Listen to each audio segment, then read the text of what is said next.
سبحانك اللهم وبحمدك لا إله إلا أنت أستغفرك وأتوب إليك أشهد أن لا إله إلا الله وأشهد أن محمدًا عبده ورسوله أما بعد فأعوذ بالله من الشيطان الرجيم بسم الله الرحمن الرحيم يستبشرون بنعمة من الله وفضل وأن الله لا يضيع أجر المؤمنين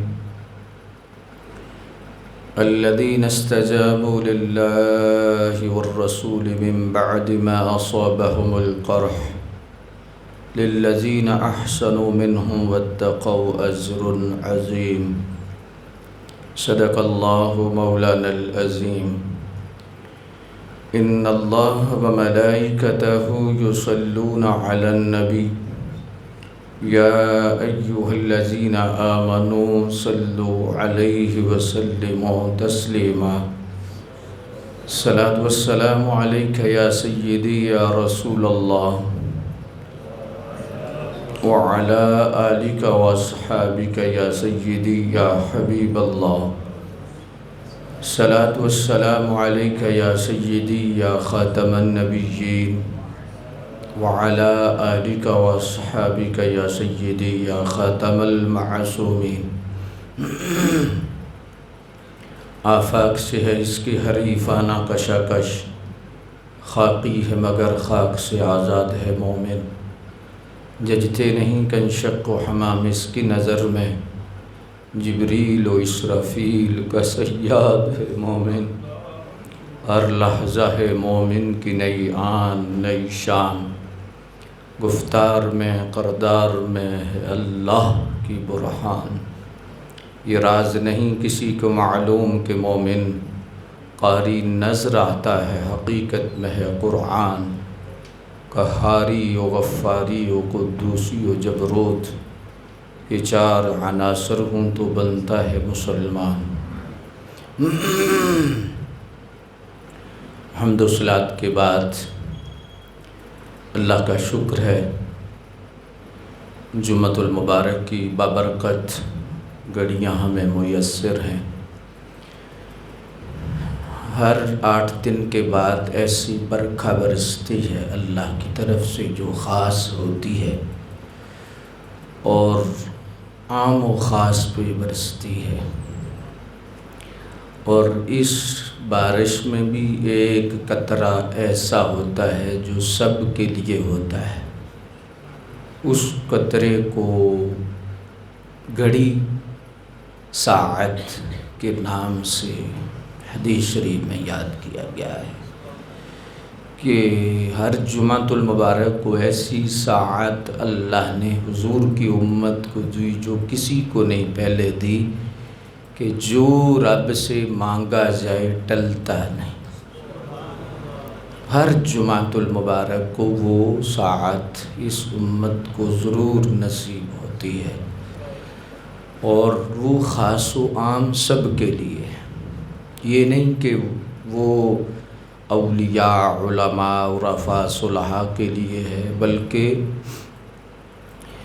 EYZ سب کے لیے ہے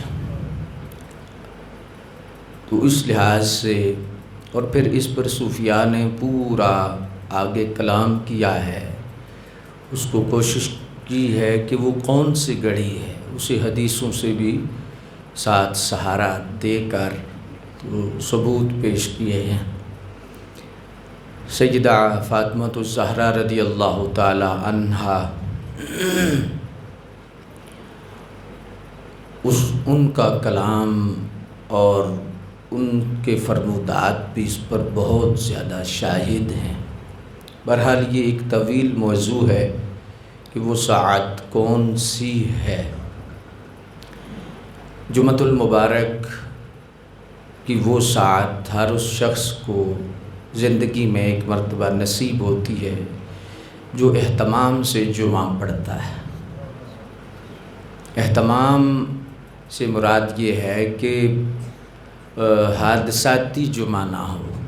ایک ہوتا ہے حادثاتی جمعہ کہ بس ٹھیک ہے پڑھنا ہے، ایک ہوتا ہے اہتمام کہ چڑھ گیا آج جمعہ ہے، اور تیاری کے ساتھ اور پھر محبت کے ساتھ بندہ جمعۃ المبارک پر تشریف لائے، پھر اللہ کی بارگاہ میں جتنا ہو سکے وہ ذکر و اذکار اور حاضری پیش کرے۔ تو اہتمام والا جمعہ یہ ایسا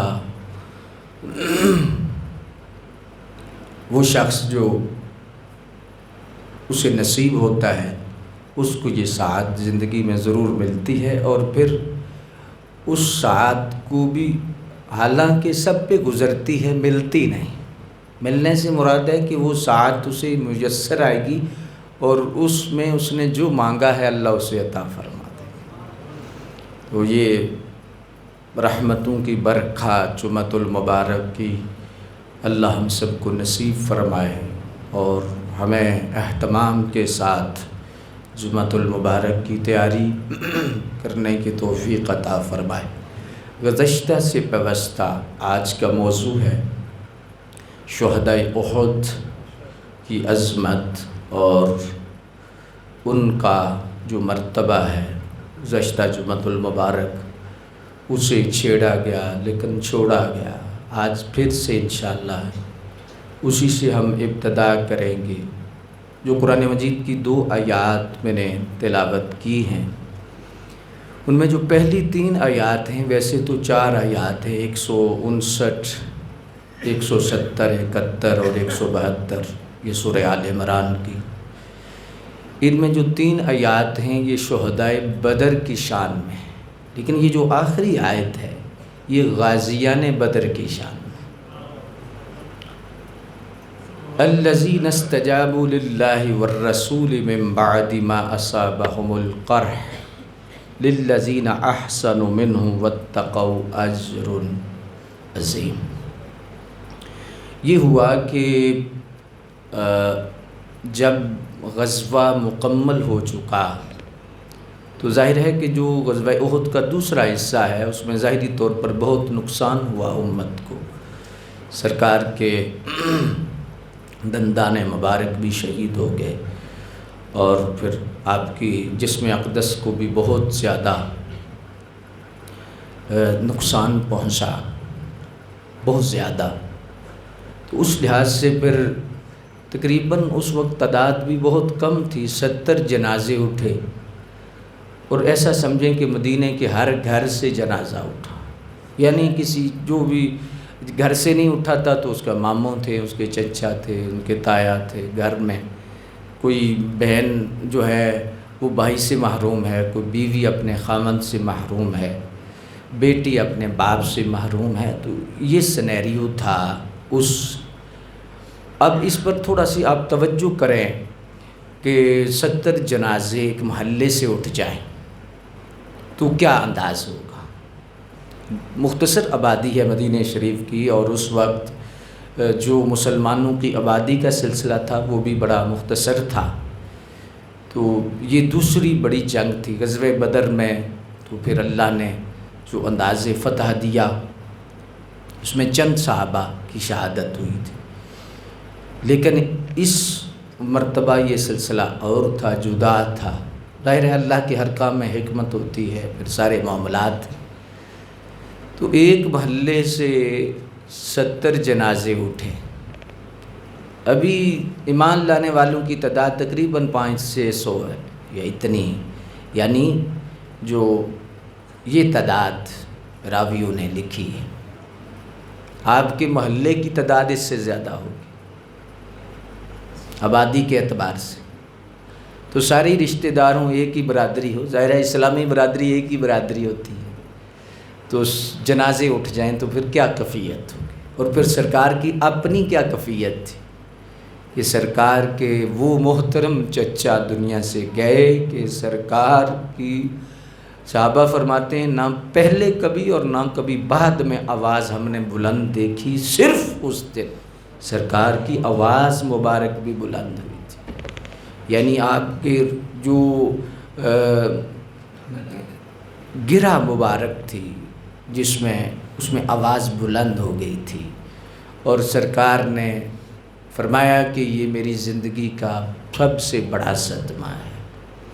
تو اس لحاظ سے سرکار کا جو اپنا انداز تھا کہ آپ اپنے چچا جان کو سامنے رکھا، اب ہر شہید کے لیے فرمایا اب جنازہ لایا جائے، پھر پڑھا، لیکن فرمایا چچا کو سامنے رکھا جائے۔ حضرت سیدنا امیر حمزہ کا جنازہ 70 مرتبہ پڑھا گیا، 70 مرتبہ استغفار، پھر اپنی چادر مبارک سے آپ نے کفن مبارک دی، حضور نے چادر مبارک، اور وہ بھی پوری نہ آ سکی تو کچھ پھر پتے ڈالے گئے، اور سرکار کا وہ پھر حیات طیبہ میں پورا یہ نہیں کہ 2-4 مہینوں کی یہ بات ہے، حیات طیبہ میں سرکار نے قضا کی کوئی نہیں حاضری، یعنی شہدائے احد کے مزارات پر متواتر حضور کا جلوہ گر ہونا، پھر آخری خطبہ تک سرکار نے شہدائے احد کے پاس دیا ہے، امام بخاری نے جو لکھا ہے۔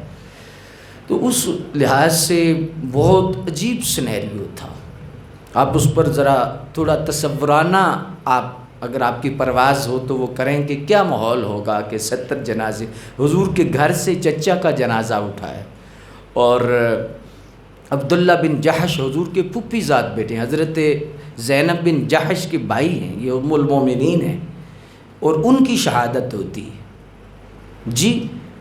تو حضرت عمر بن سعد بن ربیع، یہ سارے ایسے تھے کہ جو قریشی تھے، رشتہ دار بھی تھے اور حضور کے قریبی بھی تھے، بیعت عقبہ والے تھے، وہ لوگ دنیا سے گئے، شہادت پائی انہوں نے۔ تو کیا ہوا کہ یہ جنازے شام کے وقت اب میدان سے واپس جا رہے ہیں، تو جو غازیان ہیں ان کی بھی حالت کیا ہے، ایک تو ہے کہ جنازے اٹھ گئے ہیں، دوسرا ہے کہ کسی کی انگلی نہیں، کسی کا کان نہیں، زخمی اتنے ہیں، اور تقریباً ہر شخص ہی زخمی ہے۔ اب سرکار زخمی ہے، جو حضور کا انداز تھا، سید اعلیٰ حضرت رحمۃ اللہ تعالیٰ علیہ نے اس پہ بہت زور سے قلم اٹھایا ہے۔ اصل میں یہ جو وہ کمال حسن حضور ہے کہ گمان نقص جہاں نہیں، یہی پھول خار سے دور ہے، یہی شمع ہے کہ دھواں نہیں، یہ حضور سیدی اعلیٰ حضرت رحمۃ اللہ تعالیٰ علیہ نے اصل میں یہ سرکار کے جب دندان شہید ہوئے تو اس اعتبار سے یہ آپ نے کلام لکھا کہ گمان یہ پیدا ہو سکتا تھا کہ حضور کے دندان جب ٹوٹے ہیں تو ہو سکتا ہے دہن مبارک میں فرق آ گیا، لیکن سرکار اعلیٰ حضرت فرماتے خبردار کوئی بندہ گمان بھی کرے، فرمایا دانت اس انداز سے نہیں ٹوٹے تھے کہ دہن میں کوئی عیب معاذ اللہ پیدا ہوا تھا، فرمایا اس کی مثال ایسی تھی کہ ہیرے کو تراشا جائے تو جب تراشا جاتا ہے تو ہیرے کا حسن اور بڑھ جاتا ہے، تو سرکار کے دندان اس انداز سے ٹوٹے تھے کہ لبہ جو دہن مبارک تھا آگے جلوہ کتنا تھا، دند کلیاں کلی رویل دی تے کلی جماعت ہو، ذرا تبسم کیتے عرش معلّہ لو، ایسا مرد جہان تے قد مڑ پیدا ہو، انداز آگے بھی کیسا تھا، لیکن فرمایا جیسے ہیرے کو تراشا جاتا ہے تو حسن اور ہو جاتا ہے، فرمایا رب کعبہ کی قسم جب حضور کے دندان مبارک شہید ہوئے تو فرمایا انوار اور نکلنے لگے، اس پر سید اعلیٰ حضرت نے فرمایا وہ کمال حسن حضور ہے کہ گمان نقص جہاں نہیں، یہی پھول خار سے دور ہے، یہی شمع ہے کہ دھواں نہیں، اللہ اکبر۔ فرمایا ہر شمع کا دھواں ہوتا ہے، شمع حسن رکھتی، ہر پھول کے ساتھ خار ہوتا ہے، کانٹا ہوتا ہے، لیکن سرکار کا حسن ایسا ہے، یہ ایسا پھول ہے جس کے ساتھ کانٹا نہیں، یہ ایسی شمع ہے جس کے ساتھ دھواں نہیں۔ تو نبی اکرم صلی اللہ علیہ وآلہ وسلم کا انداز کیا تھا اس وقت کہ حضور پاک 4 گھنٹے تقریباً اس غار میں آپ استراحت فرماتے رہے اور وہ کفار دندناتے رہے، جب گئے تو شام کے بعد یہ اب غازیان واپس جا رہے ہیں، میں بار بار کیوں تصورانہ پرواز کے لیے کہہ رہا ہوں کہ ہر گھر سے جنازہ اٹھا ہے، سرکار کی اپنی حالت یہ ہے اور سارے غازیان تقریباً زخمی ہیں، عشاء کے وقت سے پہلے ہی پتہ چلتا ہے کہ ابو سفیان پھر ایک قافلہ لے کر مسلمانوں پہ حملہ کرنا چاہتا ہے۔ تو اس کا خیال تھا کہ آج مسلمانوں کی حالت ایسی ہو گئی ہے کہ آج ہم مدینہ بھی چھین لیں گے۔ سرکار نے پھر اعلان فرما دیا، فرمایا بلال اعلان کرو۔ جب اعلان ہوا تو فرمایا پھر جہاد کی تیاری کرو۔ اس وقت وہ جو بچا کھچا قافلہ تھا اور جو زخمی تھے، اللہ اکبر، ایک گھر میں عورت بھی نہ بچی، مرد اور بچہ بھی نہ بچا، سب سرکار کی بارگاہ میں حاضر ہو گئے۔ عرض کی حضور ہم ہر شخص آپ پہ جان مارنے کے لیے تیار ہے۔ اسلام اسلام کے لیے ہماری جانیں حاضر ہیں، ہمارے مال حاضر ہیں۔ اب جنازے اٹھے ہیں، حالات کیسے ہیں؟ اس پر پھر یہ پھر قافلہ بئر روحہ تک گیا۔ وہ ڈر کے ابو سفیان بھاگا۔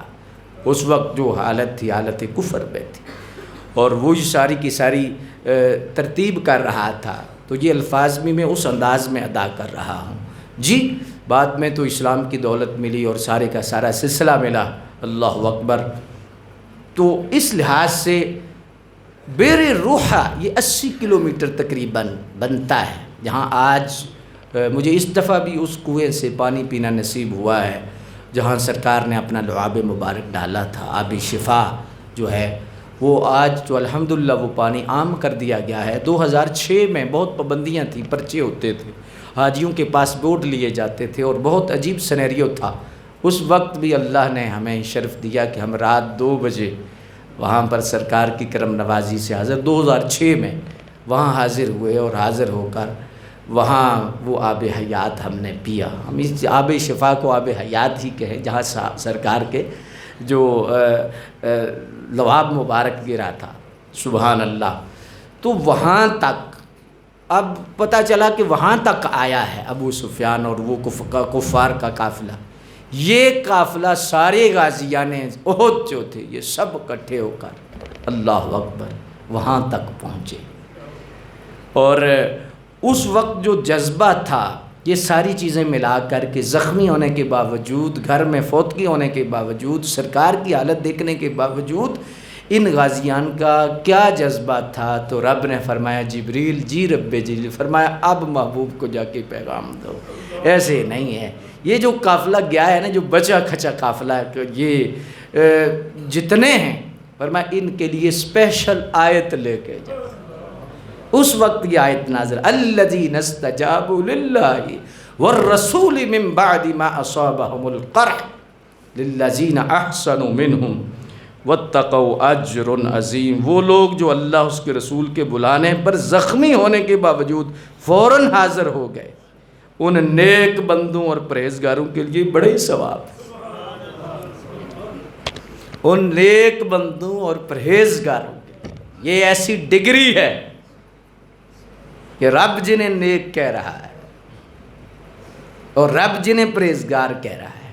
جہاں پر میں تنقید کے لیے نہیں، اصلاح کے لیے جملہ ضرور بولوں گا۔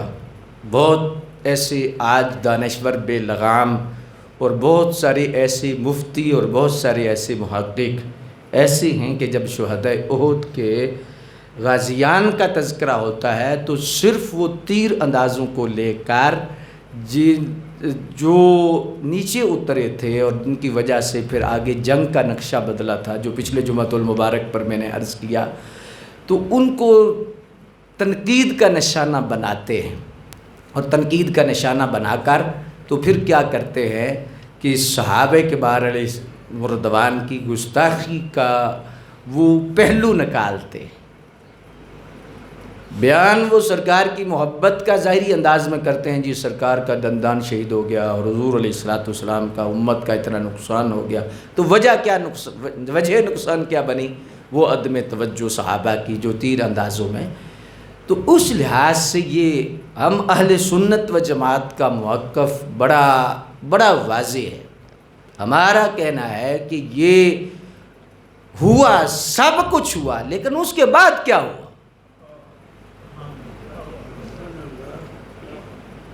بعد میں کیا ہوا؟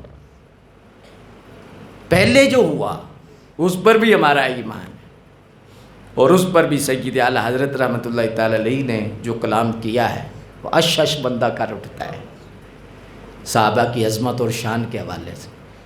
دوسرا، اللہ نے فوراً آیت نازل فرمائی وَلَقَدْ عَفَا اللَّهُ عَنْهُمْ، فرمایا محبوب میں نے انہیں معاف کر دیا۔ عام معافی اللہ کی طرف سے اسی وقت آیت نازل ہو جاتی ہے کہ ہم نے معاف فرما دیے۔ اللہ کتنا بڑا نقصان تھا، لیکن اللہ نے کیا فرمایا؟ تو اب یہ آیت اترنے کے بعد بھی کسی کے دل پہ زنگ رہے اور وہ معاذ اللہ صحابہ کی گستاخی کا پہلو نکالے تو وہ بدبخت ہو سکتا ہے اور وہ اندر باہر سے کالا ہو سکتا ہے۔ تو اس لحاظ سے یہ بہت محتاط سفر ہے۔ غور کیا کریں کہ آج بہت سارے لوگ جب حملہ کرتے ہیں تو پتہ بھی نہیں چلنے دیتے، اس لیے میں اکثر ہاتھ باندھتا ہوں سب کی تقریریں نہیں سننی چاہیے، سب کے دروس قرآن بھی نہیں سننے چاہیے۔ حالانکہ عام طور پر جو بندہ سننے والا ہے، مجھے آج پہلی مرتبہ کوئی سن رہا ہو تو ہو سکتا ہے اس کے ذہن میں ہو کہ علامہ صاحب تنگ نظر سے ہیں، حالانکہ جو عام طور پر روٹین میں سننے والا ہے اسے تو ہماری طبیعت کیفیت کا پتہ ہے، سارے معاملات کا پتہ ہے، لیکن ایسی بات نہیں ہے، ہماری اتنی اویلٹی نہیں، ہماری اتنی پہنچ نہیں۔ میں عوام کی بات کر رہا ہوں کہ ہم جہاں حملہ ہو رہا ہے اور رقیق حملہ ہو رہا ہے اور ہم پہچان کر سکیں کہ کس جگہ حملہ کر رہا ہے کوئی۔ لیول آج کل اس طرح کا ہے شیشیوں پر کہ بندہ پہچان ہی نہیں سکتا، اندر شراب ہے اور باہر عطر کے ایسے خوبصورت لیول ہے، ایسے لیول ہے کہ بندے کو اس کی پہچان مشکل ہے۔ اس لیے میرے نوجوانوں، بزرگوں کا مجھے فکر نہیں ہے، آپ کے ہاتھ میں جو ہتھیار ہے وہ ایسی گن ہے کہ وہاں ایسا برود پڑا ہوا ہے کہ آپ کی ایک کلک آپ کی ایمان کو نقصان دے سکتی ہے، ایمان کی خطرے کی سبب بن سکتی ہے کہ آپ ایک کلک کریں گے، آپ ایک کلپ سنیں گے، ایک کلک پر ایک کلپ ہے، ہو سکتا ہے کہ آپ کا ذہن منتشر ہو جائے۔ وہ جہاں حملہ ہو رہا ہے آپ کو نہیں پتا، اوپر حوالہ قرآن کا ہوگا، اوپر حوالہ حدیث کا ہوگا، اوپر ٹائٹل عشق رسول کا ہوگا، لیکن اندر کا جو حملہ ہے وہ آپ اس سے واقف نہیں ہیں، اور ناواقفیت کی وجہ سے پھر اجڑ جائیں گے۔ اور آج اسی طرح کی جو حملے ہو رہے ہیں بہت سارے بیلوں سے ہو رہے ہیں اور بہت سارے جانور کر رہے ہیں، اور ہماری نوجوان نسل کو ہمیں اندازہ نہیں ہو رہا جی کہ نقصان کیسے ہو رہا ہے اور کس دریا میں ہم بہہ رہے ہیں، چاہے چناب میں، چاہے جہلم میں، چاہے کس انداز میں وہ ہمارے جوان ان فتنوں میں بہہ رہے ہیں۔ تو اس لحاظ سے احتیاط رکھیں، محتاط رہیں کہ آپ ہر کتاب بھی نہ پڑھیں۔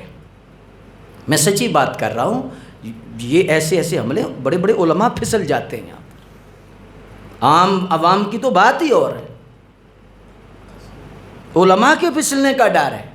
خدا کی رحمت جس کو سہارا دے وہی آج بچ سکتا ہے، فتنوں کا دور ہے،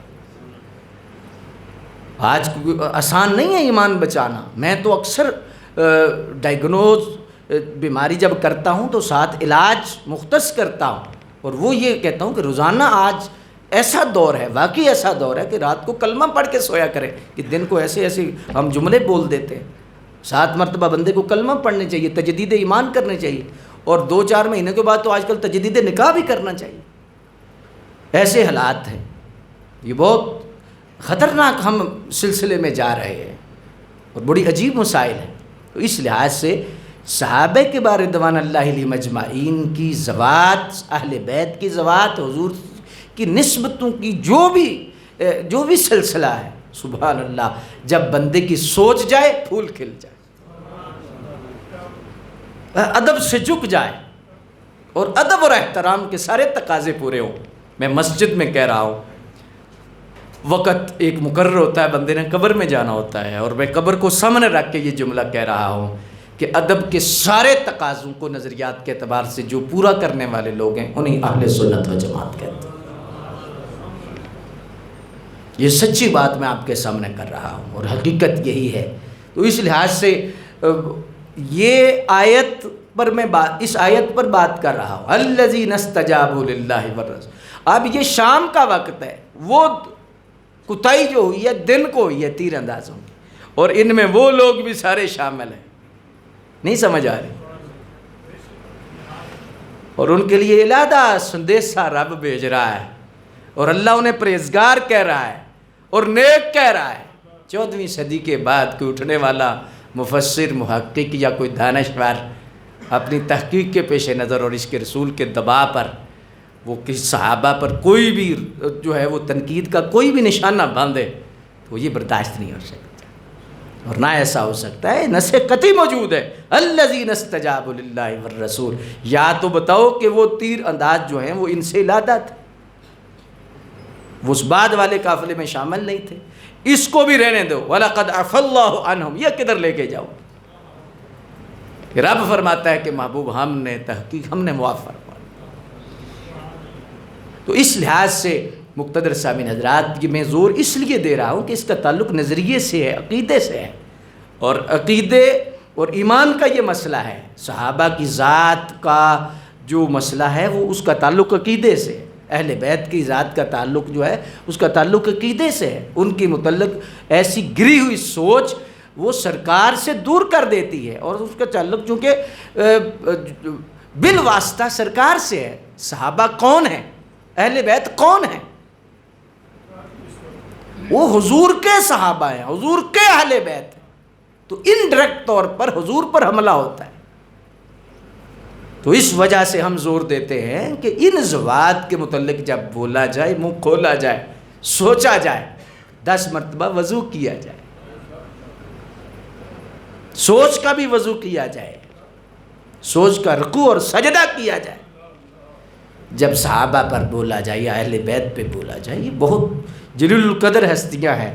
آج جو ہم اسلام کی ٹھیکیداری میں مصروف ہیں، اس اسلام کے شجر کو کس نے خون دیا ہے؟ وہ کون سی ذوات تھی جنہوں نے اپنے خون اور اپنے بچوں کے خون سے اس شجر کو بڑا کیا ہے؟ یہ وہی ذوات تھی۔ تو خالہ جی کا گھر ہے کہ جنازہ گھر سے اٹھے اور شام کو سرکار بلا لیں اور سب کچھ چھوڑ کر پھر سرکار کے پاس۔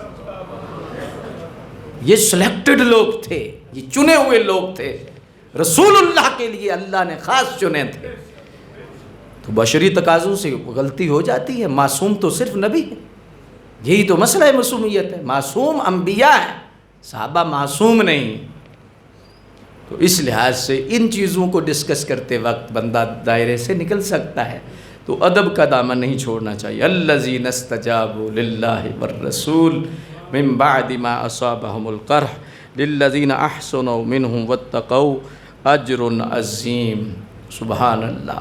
تو یہ اس آیت کا شان نزول تھا۔ جو پہلی 3 آیات ہیں ان کا شان نزول بھی یہ ہے کہ جب شہداء کی روحوں کو اللہ نے جنت میں مقام عطا فرمائے تو ان روحوں نے آپس میں ڈسکس کی کہ آج کاش کوئی ہمیں بتانے والا، ہمارے پیچھے بتانے والا وہ جو زندہ لوگ ہیں جو شہید نہیں ہوئے، کہ اللہ کا وعدہ بڑا سچا ہے، اللہ کا وعدہ بڑا سچا ہے، لیکن بتائے کون؟ ہم تو ادھر آ گئے، ہم عالم برزخ میں، پیچھے کون بتائے؟ رب نے فرمایا فکر نہ کرو، میں خود بتاتا ہوں۔ وَلَا تَحْسَبَنَّ الَّذِينَ قُتِلُوا فِي سَبِيلِ اللَّهِ أَمْوَاتًا بَلْ أَحْيَاءٌ عِندَ رَبِّهِمْ يُرْزَقُونَ فَرِحِينَ بِمَا آتَاهُمُ اللَّهُ مِنْ فَضْلِهِ۔ اللہ اکبر۔ فرمایا جو اللہ کی راہ میں شہید کیے گئے ہرگز انہیں مردہ خیال نہ کرنا، بلکہ وہ اپنے رب کے پاس زندہ ہیں، انہیں رزق دیا جاتا ہے۔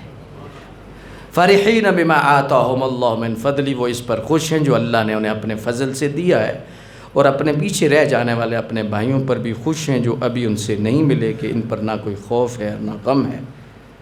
اور یہ وہ نص ہے، یستبشرون بنعمت من اللہ وفضل وان اللہ لا یضیع اجر، وہ اللہ کی نعمت اور فضل پر خوشیاں منا رہے ہیں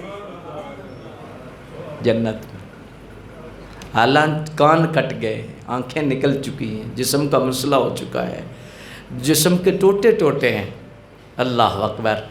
آپ حضرات کے لیے میں اب یہ لنگر آ گیا ہے تو میں ضرور دے دیتا ہوں. یستبشرون بنعمت من اللہ وفضل وان اللہ لا یضیع اجر المؤمنین اور ولا تحسبن الذین قتلوا فی سبیل. اب اللہ تبارک و تعالی دوسرے مقام پر ارشاد فرماتا ہے کہ جو ابو جہل ہے، ابو لہب ہے، یہ ہوا اموات، یہ مردہ ہے. حالانکہ اللہ فرماتا ہے کہ یہ کھا رہے ہیں لیکن مردہ ہے، یہ بول رہے ہیں یہ مردہ ہے، یہ چل رہے ہیں، کپڑے پہن رہے ہیں، شادیاں کر رہے ہیں، خوشیاں کر رہے ہیں، غمیاں، یہ ساری ان کی زندگی میں جسے ہم زندگی کہہ رہے ہیں، اللہ تو اسے مردہ کہہ رہا ہے. ہم کسے زندگی کہتے ہیں؟ اسی کو زندگی کہتے ہیں نا. اچھا جی، نبض چل رہی ہے، سانس چل رہا ہے، ہم اسے زندگی کہتے ہیں. آگے بڑھ جائیں جی بول رہا ہے زندہ ہے، دیکھ رہا ہے زندہ ہے، کھا رہا ہے زندہ ہے، پی رہا ہے، ہم اسی زندگی. اللہ اسے زندگی نہیں کہہ رہا. اور ایک اور راز کی بات بتائے. ایک بزرگ حرمین شریفین میں ایک بندے کو پکڑا، اسے بٹھایا اور کہا آب زمزم پیو، لیکن مجھے ایک سوال کا جواب دو کہ حیات کسے کہتے ہیں؟ کیا کہنے لگا؟ زندگی کو کہتے ہیں.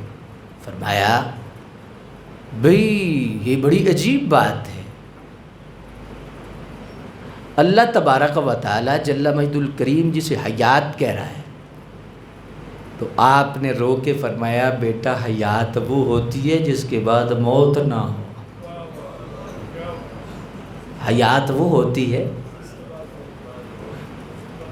زندگی وہ ہوتی ہے جس کے بعد موت ہو.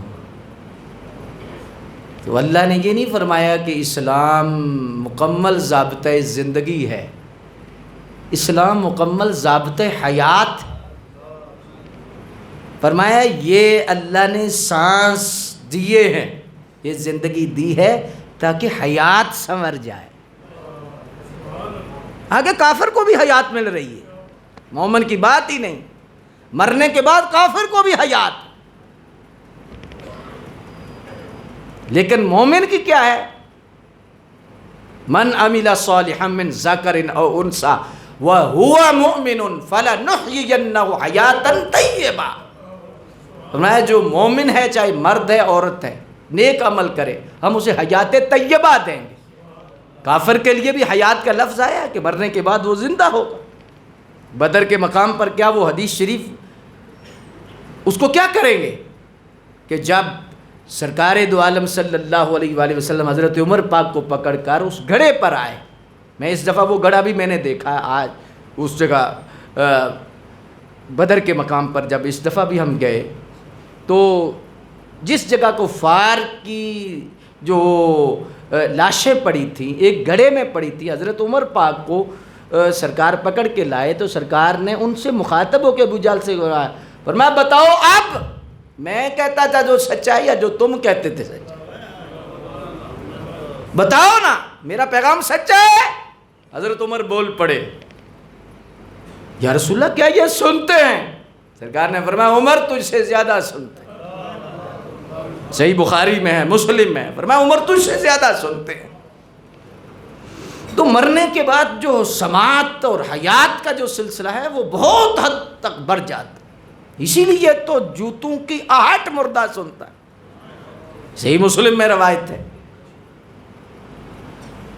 تو اس لحاظ سے بندہ جب فوت ہوتا ہے تو اس پر یہ ایمان غیب کی وجہ سے آج جو پردہ ہے یہ فوراً مفتی احمد یار صاحب فرماتے ہیں کہ پردہ ختم ہوتا ہے تو سب سے پہلے اللہ کا وہ وعدہ سارا یاد آ جاتا ہے. نبیوں کی وہ ساری کی ساری تبلیغ اور جو قرآن کا نور ہے سب میں دیکھتا ہے اور پھر کہتا ہے کاش میں مان جاتا، کاش میں نماز پڑھ لیتا، کاش میں رسول اللہ کو مان جاتا، کاش میں رسول اللہ پر فدا ہو جاتا، کاش میں رسول اللہ پر قربان ہو جاتا، کاش میں رسول اللہ کا دیوانہ ہوتا، کاش میں رسول اللہ پر درود پڑھتا، کاش میں مسجد سے نکلتا ہی نہ. لیکن اس وقت کاش ہی رہ جائے گا اور کچھ نہیں ہوگا۔ تو مرنے کے بعد حیات کا جو سلسلہ ہے وہ جدا ہو جاتا ہے۔ وہ کافر کی بھی حیات ہے تو مومن کی فَلَنُحْيِيَنَّهُ حَيَاتًا طَيِّبَةً، وہ طیبہ زندگی عطا کر دی جاتی ہے۔ تو فرمایا یہ زندگی ہے، اور یہ زندگی اس لیے ہے تاکہ حیات سنور جائے۔ کیا ہو؟ حیات کافر کے لیے بھی ہے، مومن کے لیے بھی ہے، لیکن اسلام مکمل ضابطۂ حیات ہے کہ اسلام اس زندگی کو سنوارنے کے لیے، وہ زندگی ہے سنور جائے گی۔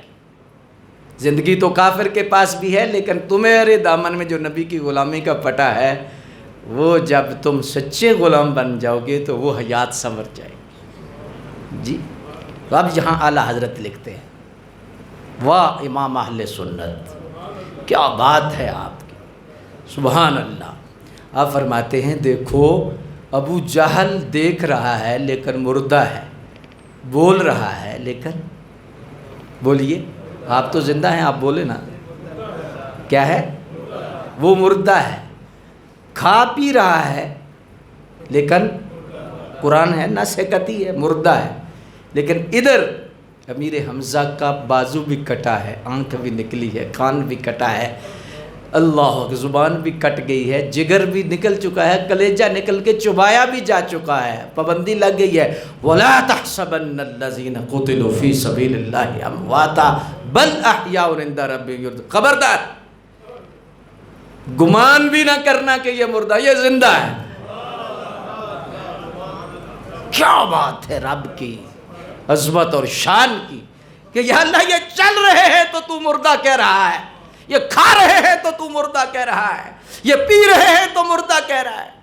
ہم جسے زندہ کہہ رہے ہیں تو اسے مردہ کہہ رہا ہے، جسے ہماری فہم اور ہماری عقل یہ اسے مردہ کہہ رہی ہے تو اسے زندہ کہہ رہی ہے۔ اللہ حضرت نے فرمایا گورا رب فرما رہا ہے یہی تو بتانا چاہتا ہوں کہ موت حضور کی غداری کا نام ہے اور زندگی میرے محبوب کی وفاداری کا نام ہے۔ اس زندگی میں وفا کر جاؤ پھر حیات مل جائے، پھر تمہیں ایسی زندگی ملے گی، ایسی ملے گی، ایسی زندگی ملے گی کہ تم پھر اش کر اٹھو۔ آج لے ان کی پناہ، آج مدد مانگو۔ ہاں جی، فرحین بما آتاہم اللہ من فضلہ۔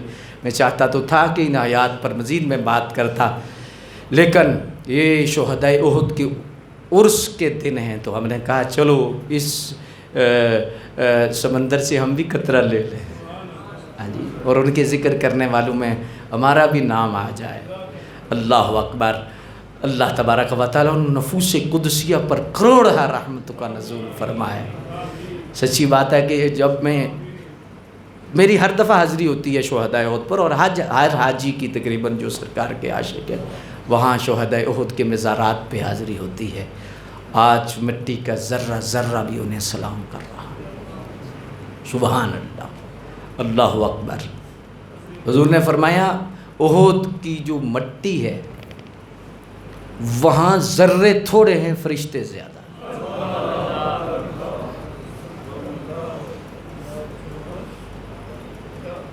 فرمایا احد پہاڑ سے میں محبت کرتا ہوں، یہ مجھ سے محبت کرتا۔ یہ پہاڑ احد جبل یحب وجہ، فرمایا یہ پہاڑ مجھ سے محبت کرتا اور میں اس سے محبت کرتا ہوں۔ مجھے پھر اللہ حضرت یاد آ گئی۔ فرماتے ہیں پتھر ہے، پتھر مٹی کا مجموعہ پہاڑ ہے، لیکن حضور سے محبت کر رہا ہے۔ ہاں جی، سرکار کی حدیث ہے کہ وہ محبت کر رہا ہے۔ تو اللہ حضرت فرماتے ہیں جب پتھر ہو کے حضور کا عاشق ہے تو غلام ہو کے کیوں پیچھے رہ رہا ہے؟ تجھے تو زیادہ آگے نکلنا چاہیے، تجھے تو زیادہ حضور کی وفا میں آگے بڑھنا چاہیے۔ بہرحال حضرات، زندگی کے ایک ایک سانس گزر رہا ہے، میری گزارش ہے ایک ایک سانس حضور کی وفا میں نکالو، سرکار کی فرما برداری میں نکالو۔ رسول اللہ نے جو پیغام دیا ہے، اسلام دیا ہے، مر مٹو۔ یہ خواب ہے، زندگی ایک خواب ہے۔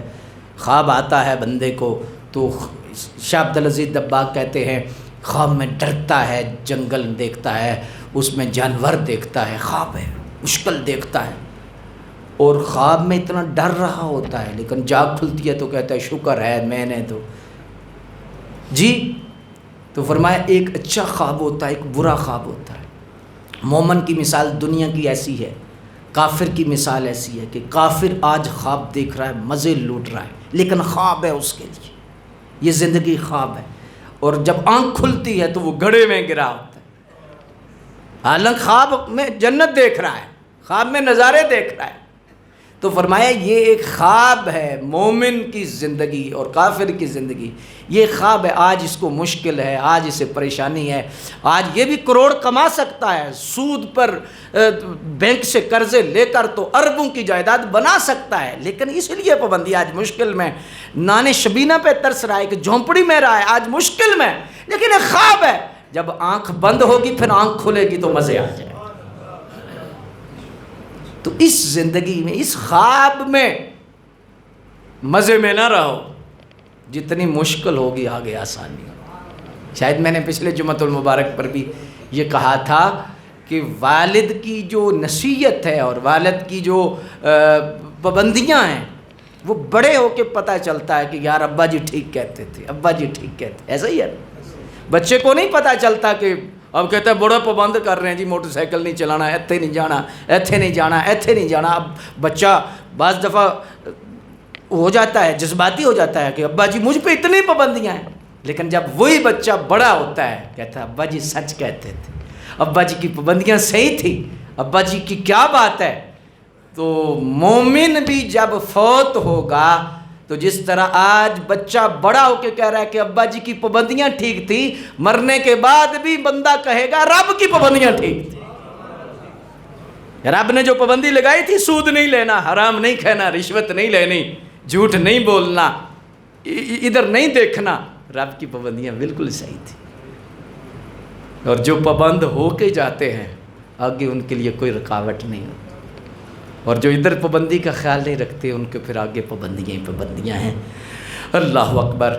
اللہ پاک ہمیں ہر لمحہ حضور سے وفا کرنے کی توفیق عطا فرمائے۔ زندگی میں عہد کرو یاد کہ جو بقیہ سانسیں ہم حضور کی غلامی میں گزاریں، ہم سجدے کی نیت کرتے ہیں، ہم نماز کی نیت کرتے ہیں، ہم قرآن کی نیت کرتے ہیں، پتہ نہیں کس وقت اس خواب سے جاگ آ جائے یا آنکھیں بند ہو جائیں، جی کس وقت کوئی پتہ نہیں ہوتا۔ میں کل ایک فوتگی کے پہ گیا تھا، بچہ شام کو اس ختم پہ کھانا کھایا ہے، جوان ہے، 18 سال کا بچہ ہے، تیل ڈلوانے گیا ہے اور آدھا کلومیٹر بھی نہیں ہوگا، کھانا کھا کے گیا ہے، تیل ڈلوا کے کہ ابھی شہر جائیں گے، یہ کرنا ہے یہ کرنا ہے، بڑے ارمان ہوتے ہیں۔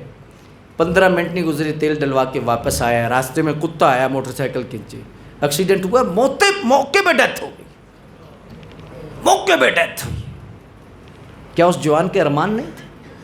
کیا سوچ نہیں رہا تھا میں شادی کرنی ہے، یہ کرنا ہے، یہ کاروبار کرنا ہے، اٹلی کا ویزا آیا ہوا ہے، سارا کچھ ہوا ہے، یہ کرنا ہے یہ کرنا ہے، لیکن کہاں گئے؟ بڑے بڑے شاہ ہزاراں دنیا اندر آئے، جد پیغام مولا دا ملیا بستر جان اٹھائے، کسے نال وفا نہ کیتی اس دنیا بے اعتباری، نہ کوئی ریا محبوب اتھے تے نہ کسے دی یاری، کسے دے اتھے پیر نہ لگے سب ٹر گے واریو واری، آزم اتھے دل نہ لوی نے تروسی جاندے واری۔ عہد کرو انشاءاللہ۔ رمضان شریف تو گزرا ہے، ہم رمضان سے نکلے ہیں، اسلام سے نہیں نکلے، ہم رمضان شریف سے نکلے ہیں، ایمان سے نہیں نکلے۔ پھر مسجدوں کو بھرو، پھر سجدے کی دولت کی طرف آؤ، پھر نماز کی طرف آؤ، اور اپنی سستیاں چھوڑ کر اس اگلی اس زندگی میں وہ حیات سنوارو کہ جس کے لیے سب کچھ ہے، کہ محمد سے وفا تو نے تو ہم یہ جہاں چیز ہے کیا۔ وآخر دعوانا